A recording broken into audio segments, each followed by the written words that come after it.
So last lecture we had studied weight of object on moon upon weight of object on earth is 1/6. मतलब किसी भी चीज का wait moon पे अर्थ से 6 टाइम्स कम होगा. ओके अब इसके बेसिस पे क्वेश्चंस सॉल्व करेंगे. Look at this question, it's very easy one. Mass of an object is 10 kg. What is the weight on earth? अब देखो यहाँ पे क्या दिया हुआ है, मास दिया हुआ है. अब आप लोग ध्यान रखेंगे इस बात का कि mass and weight are two different things. Okay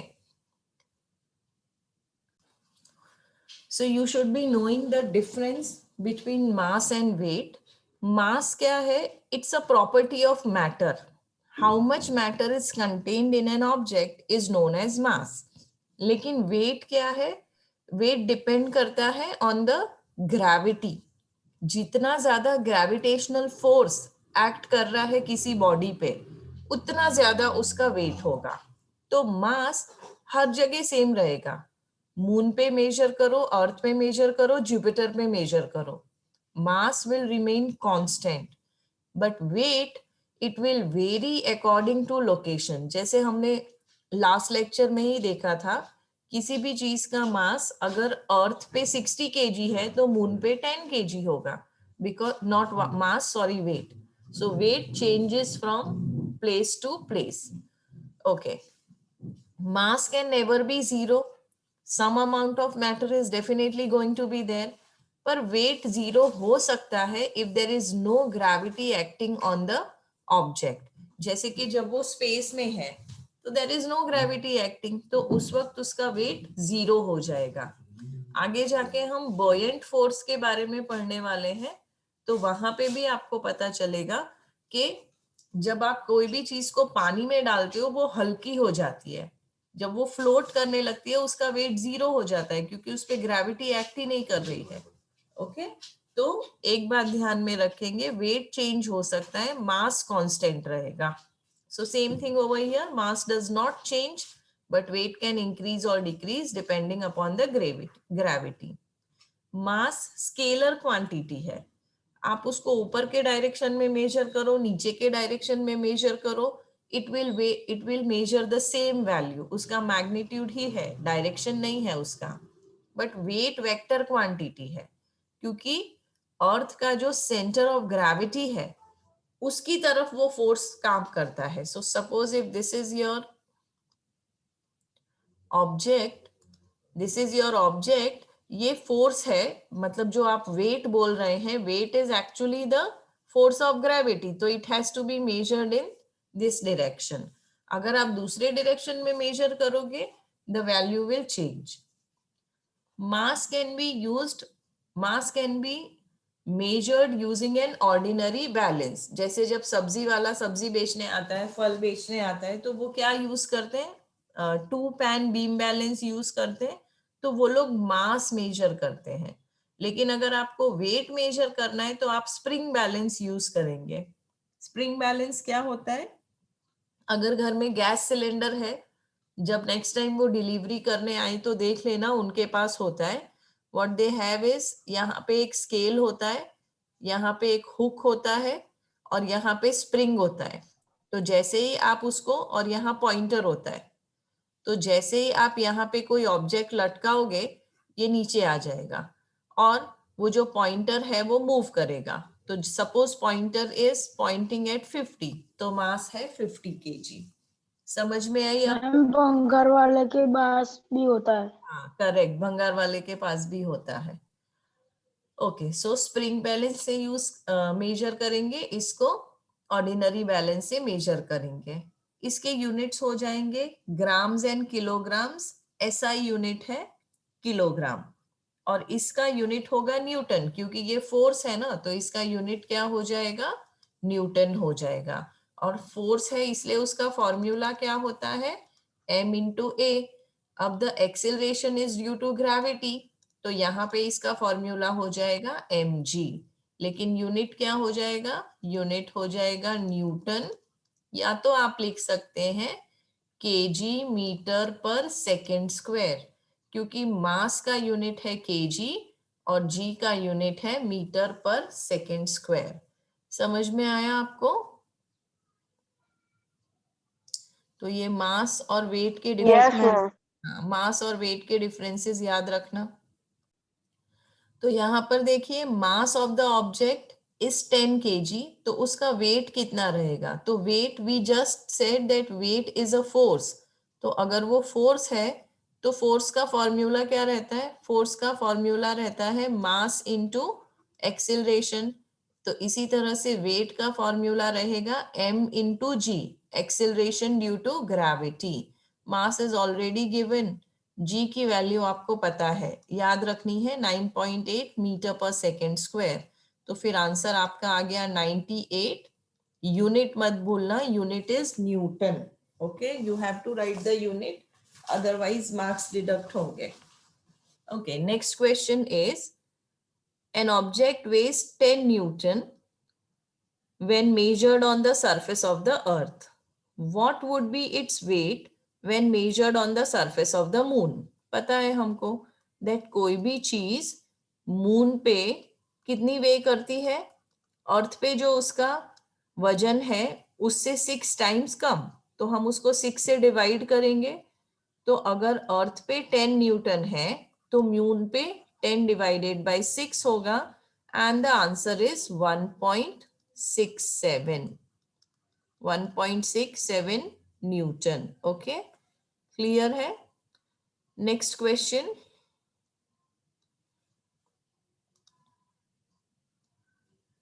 what is the difference between mass of an object and its weight? अभी हमने डिस्कस किया है इसको। Why is the weight of an object on the moon 1/6 the weight of the earth? Would you like to answer this since we have discussed so much about it?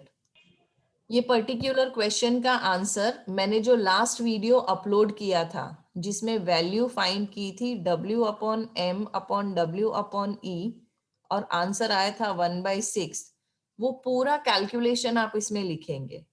जो वो video एक बार देख लीजिए। You just have to substitute the values GM, F is equal to GM capital M upon D square.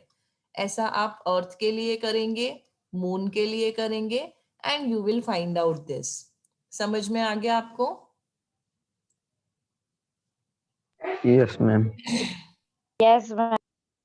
So next question is thrust and pressure, which is a new topic. अच्छे से समझेंगे इसको। Now there are certain examples given here. Let us see which examples. And I need your interaction for this. बिना आपके interaction के मजा नहीं आएगा। यहाँ पे एक question है, why a camel can run in a desert easily? अच्छा मुझे बताइए, आप कभी डेजर्ट घूमने गए हैं? Yes ma'am. Yes ma'am. कौन से डेजर्ट में? कौन से डेजर्ट में घूमने गए? Ma'am Rann of Kutch. Very good, Rann of Kutch, और this is the best time to visit it. अभी वहां पे रणोत्सव चल रहा होता है। अच्छा मुझे बताओ, रेत में जब दौड़ने की कोशिश करते हैं तो क्या होता है? मैम नहीं दौड़ पाते तेज। क्या होता मैम है? पैर फिसल जाता है। हाँ, पाँव रेत के अंदर धंस जाता है, अटक जाता है। अटक जाता है ना? So when you try to run on sand, you actually keep sinking in the sand. But if you see a camel, camel बहुत आराम से चल लेता है। तो ऐसा क्यों लगता है आपको कि कैमल आराम से क्यों चल लेता है और आप क्यों नहीं चल पाते हो?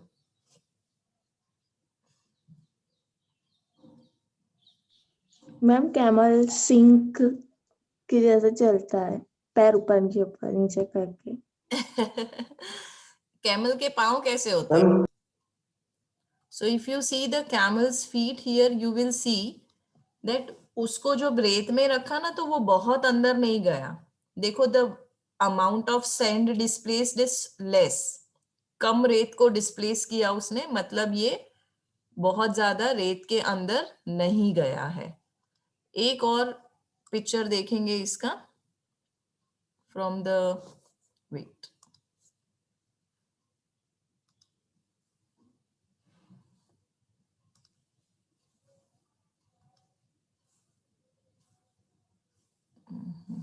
Where's my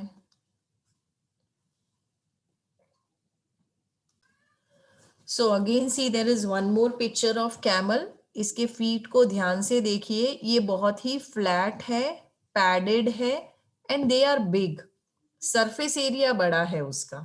ओके तो क्योंकि उसका सरफेस एरिया इज लार्जर, इसकी वजह से क्या होता है, more the surface area less is the force that is felt. तो वो सैंड में अंदर नहीं चला जाएगा, आराम से वो सैंड पे चल पाएगा। एक और पिक्चर देखेंगे आर्मी टैंक की और फिर डिसाइड करेंगे कि सरफेस एरिया से क्या फर्क पड़ता है। So many meeting controls, I sometimes get confused about this. So what I want to show you is the picture of army tank. इसको हम क्या करेंगे, ओके आर्मी टैंक सबने देखा हुआ है बच्चों? Yes, ma'am. Yes ma'am. Yes क्या मैम। खासियत होती है उसकी?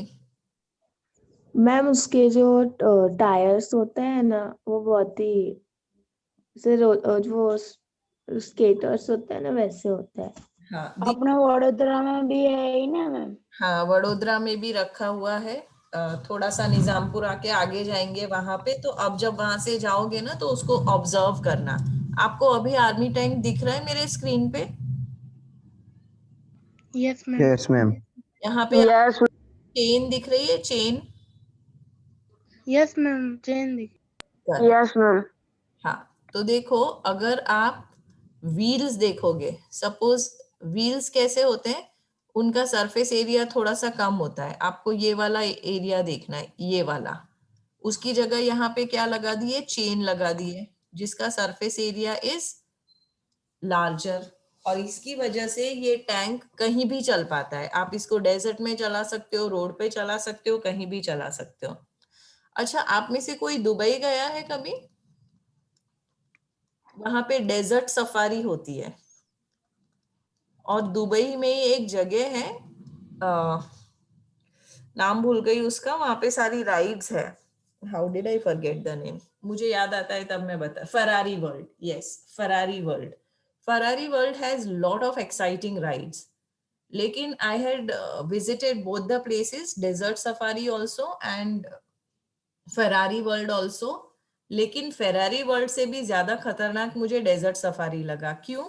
क्योंकि वहां पे जो डेजर्ट्स है ना, वहां पे नॉर्मल कार्स नहीं चल सकती है। आप लोगों को जीप में जाना पड़ता है, जिसके टायर्स बहुत ही ब्रॉड होते हैं, but the way they are driving the jeep, oh my god, ऐसा लगता है कि आप है ना अंदर शफल कर रहे हो, ऊपर नीचे बॉल की तरह होते रहते हो आप, क्योंकि वो जो डेजर्ट है वो इतना ऊपर नीचे है। पर जो वहाँ के ड्राइवर्स हैं, दे आर रियली एक्सपर्ट। अगर मैं सेम चीज वहां ड्राइव करूं तो कार पलट जाएगी, उनकी नहीं पलटती।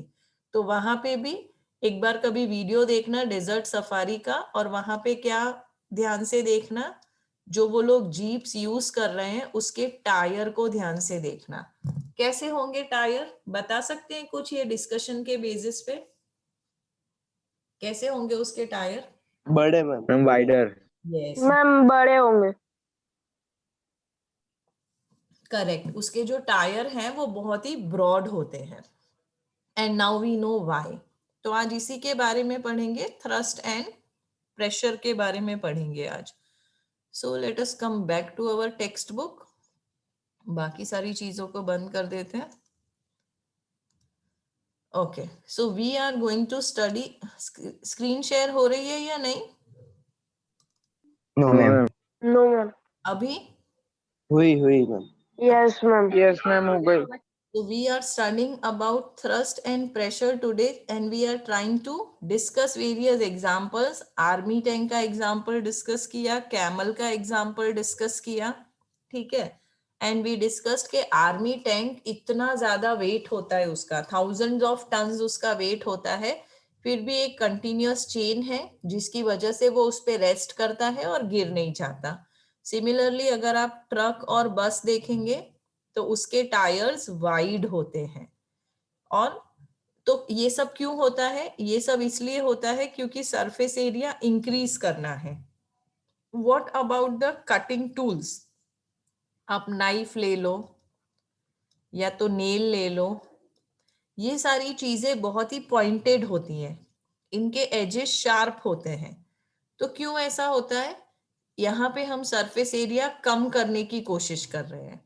तो देखो, दो एग्जाम्पल्स देखे हैं हमने। सरफेस एरिया हम ज्यादा कहाँ करने की कोशिश करते हैं? जहां पे हमको फोर्स कम करना है। So when you want to decrease force, you have to increase surface area. And when you want to increase force, you have to decrease surface area. जैसे मुझे चाकू से कुछ काटना है तो मुझे कम जोर लगा के जल्दी जल्दी काटना है, तो चाकू कैसा होना चाहिए? धार वाला। उसकी जो एज की सरफेस एरिया है वो बहुत ही कम होनी चाहिए, तो चीजें फटाफट से कट जाएंगी। So there is some relationship between surface area and force. इसी तरह से तो फोर्स तो हमको पता है क्या होता है। Now let us understand the concept of thrust and pressure. So let us understand what is the concept of thrust and pressure.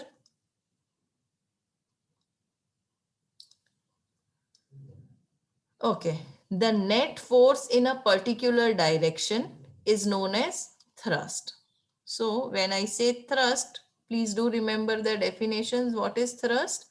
It is net force in a particular direction. Okay, and force पर unit area is known as pressure. तो कितना force है that is also important, और वो कितने area पे काम कर रहा है that is also important. So something that is connecting relating force and area is pressure, and when you are only talking about force it is known as thrust. मतलब समझ में आया आपको थ्रस्ट और प्रेशर का? So thrust is Yes, ma'am. in one direction, and when I say pressure it is per unit area, कि कितने area पे कितना प्रेशर है, आपको उसको डिवाइड करना पड़ेगा सरफेस एरिया से। अब यहाँ पे और थोड़े एग्जांपल्स दिए हैं, जल्दी जल्दी समझ लेते हैं। So if you want to fix a poster on the bulletin board, आपको कुछ लगाना है बुलेटिन बोर्ड पे, तो आप ऐसे बुलेटिन पिन्स यूज करते हो, है ना? थंब पिन्स बोलते हैं उनको, या तो ड्राइंग पिन्स भी बोलते हैं। तो वो ड्राइंग पिन से आप फोर्स कहाँ अप्लाई करते हो? देखो, the force is directed perpendicular to the surface area. ये बुलेटिन बोर्ड है और फोर्स किस डायरेक्शन में जा रहा है? इस डायरेक्शन में जा रहा है, तो the force is going perpendicular to the surface area. और अगर tip of the pin sharp है तो आप आसानी से लगा लोगे, लेकिन अगर टिप ऑफ पिन ब्लंट है तो ये पोस्टर आप आसानी से नहीं लगा पाओगे, क्योंकि पिन अंदर जाएगी नहीं, आपको बहुत फोर्स लगाना पड़ेगा पिन को अंदर धकेलने के लिए। सो मतलब क्या हुआ? मतलब ये हुआ सरफेस एरिया अगर कम है तो आपको फोर्स ज्यादा लगाना पड़ेगा, अगर पिन शार्प है तो आपको फोर्स कम लगाना पड़ेगा क्योंकि सरफेस एरिया कम है। Okay, let us see other examples if they are given here. There is one more situation 2.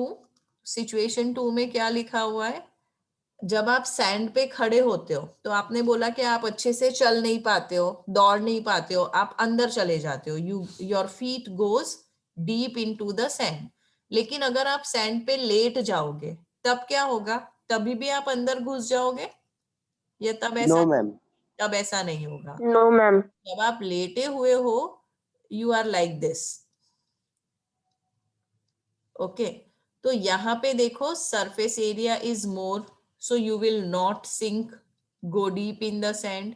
पर यहाँ पे surface area is less, so you will sink in the sand. Okay, तो same चीज आपको ध्यान रखनी है कि जब आप खड़े हुए हो तब क्या हुआ? तब weight of your body is exerting a lot of force on sand, इसलिए आप अंदर जा रहे हो, यहाँ पे force is more। बट जब आप लेटे हुए हो at that time the force is less, तो आप अंदर नहीं घुस जाते हो, आप आराम से सैंड पे लेट सकते हो। ऑलवेज रिमेंबर कि फोर्स एक वेक्टर क्वांटिटी है and it is always acting vertically downwards. Okay, it is acting perpendicular to the surface of the sand.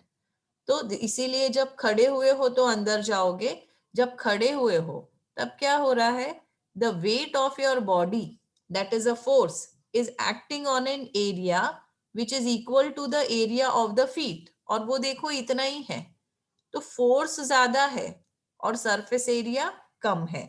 Surface area कितना है यहाँ पे, contact area of your whole body, तो यहाँ पे वो इतना ही है, पर यहाँ पे देखो बढ़ गया, तो फोर्स क्या हो गया, कम हो गया, क्योंकि फोर्स तो उसी डायरेक्शन में जा रहा है अभी, it is going perpendicular, but because the surface area has increased, the effect of force has decreased. So the effect of force of the same magnitude on different areas are different.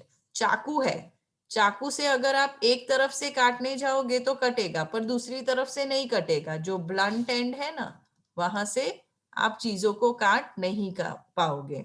So in above cases thrust is the same but effects are different. यहाँ पे भी same thrust है, यहाँ पे भी same thrust है, पर यहाँ पे प्रेशर कम है, यहाँ पे प्रेशर ज्यादा है। तो दो चीजों के बारे में हम बात कर रहे हैं, thrust and pressure. Thrust is effect of force and when I say pressure it is thrust upon area, और you can say force upon area. तो फोर्स का यूनिट है न्यूटन, एरिया का यूनिट है मीटर स्क्वायर, तो pressure का unit हो गया newton metre, newton per metre square, and it can also be called as Pascal. आप न्यूटन मीटर स्क्वायर लिख सकते हैं या पास्कल लिख सकते हैं, it is one and the same thing. समझ में आया आपको? yes or no? Yes, ma'am. We still have 5 minutes, एक न्यूमेरिकल देख लेते हैं जल्दी से। यहाँ पे देखिए आपके पास एक वुडन ब्लॉक है, अब ये wooden block is actually a cuboid, ठीक है, तो क्यूबॉइड की कितनी साइड्स होगी, आपके पास लेंथ होगा, ब्रेड्थ होगा और हाइट होगा, तो L, B एंड H। अब ये क्यूबॉइड को हमने अलग अलग तरीके से रखा है। एक बार हमने ऐसे रखा जहां पे सरफेस एरिया कितना हो रहा है 20 एंड 10, खड़ा करके रखा उसको, और एक बार हमने उसको लेटा दिया, तो सरफेस एरिया कितना हो रहा है 20 इंटू 40। इतना समझ में आया? सिचुएशन समझ में आई आपको? Yes. Yes. अब ये ब्लॉक ऑफ वुड को हमने कहाँ रखा है, टेबल पे रखा है, and the dimensions are given here 40 into 20 into 10। आपको प्रेशर फाइंड करना है केस ए और केस बी दोनों में। तो प्रेशर कैसे फाइंड करोगे in case A and case B, देखो। Okay, so just a minute. Okay, so let us see how to find pressure.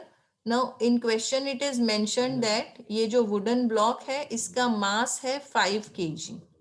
So mass is 5 kg और dimensions इतने हैं। अब हम अलग अलग cases में देखते हैं कि क्या हो रहा है।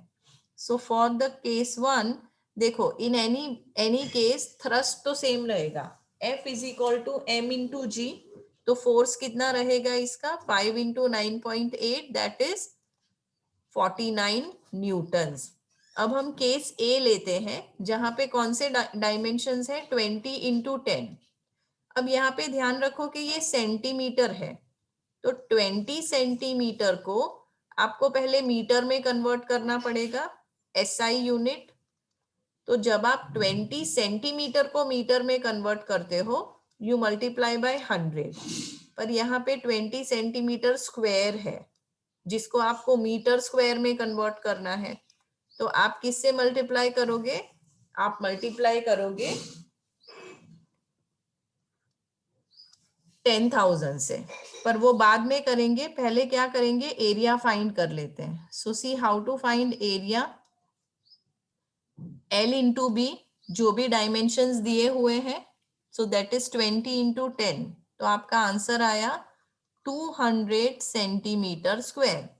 पर इसको हमको कन्वर्ट करना पड़ेगा मीटर स्क्वायर में. तो किससे डिवाइड करेंगे, 4 जीरो से डिवाइड करेंगे. तो आपका आंसर आ जाएगा 0.02 मीटर स्क्वायर. इतना क्लियर है कि कुछ डाउट है? यस मैम क्लियर है. ओके. तो अब आपके पास फोर्स है, एरिया है, तो प्रेशर फाइंड कर सकते हो, force upon area. So 49 divided by, या तो ये 0.02 है, एक काम करो इसको डिवाइड ना ही करो, अभी ऐसे रख दो इसको for simple calculations. So this will become 49 multiplied by 20. ठीक है. So now it becomes easier. आपको क्या करना है, 49,000 को 2 से डिवाइड कर देना है. So then it becomes easier. Okay. Calculation